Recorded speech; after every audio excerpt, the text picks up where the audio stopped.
Bonjour, je m'appelle Julie, j'ai 25 ans, je suis de Bordeaux et aujourd'hui je vais vous parler de ma maladie qui est le syndrome de Raynaud et la sclérodermie. Les symptômes du syndrome de Raynaud, c'est toutes les extrémités du corps qui sont atteintes, donc qui sont touchées au niveau du froid. Donc les mains sont blanches, les pieds aussi, le nez, les oreilles.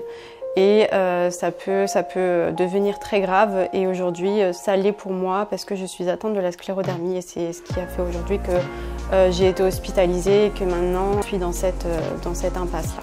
C'est très difficile, le matin je me lève, je dois prendre tous les traitements, donc j'en ai beaucoup. J'ai des nausées, j'ai la tête qui tourne, j'ai des migraines, je me sens pas bien, j'ai une perte d'appétit. Il y a vraiment beaucoup de choses qui ont changé depuis mon diagnostic du 28 février 2019. Voilà, c'est très difficile au quotidien. Je conseillerais aux personnes atteintes de cette maladie de faire attention, de se surveiller tous les jours, de surveiller toutes les extrémités de son corps, donc les mains, les pieds, le nez, les oreilles, tout, vraiment tout, et de voir s'il y a un moindre changement, d'aller consulter clairement parce que c'est quelque chose qui peut rester très grave. Alors pour la sclérodermie, les symptômes, c'est un peu équivalent au syndrome de Raynaud, sauf que là, en fait, les pieds ne sont pas blancs ou les mains ne sont pas blanches et elles sont carrément nécrosées.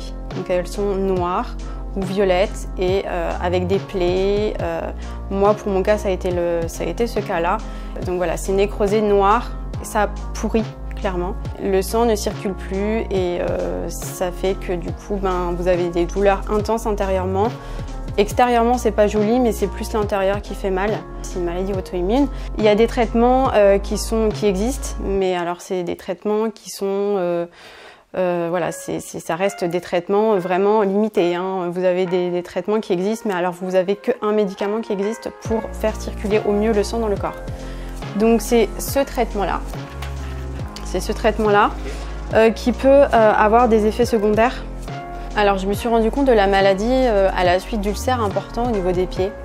De là, je me suis dit que c'était plus le syndrome de Raynaud, mais bien quelque chose d'autre que je ne connaissais pas encore.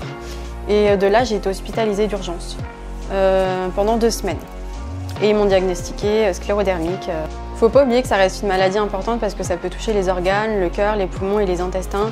Et c'est pour ça qu'aujourd'hui, je veux que la maladie soit reconnue par tout le monde, pas seulement par les médecins, pas seulement par la médecine française. Je veux vraiment que ce soit connu par tout le monde parce que tout le monde est dans le silence et c'est un gros problème aujourd'hui. Aujourd'hui, je ne peux plus rester dans le silence. Je dois en parler.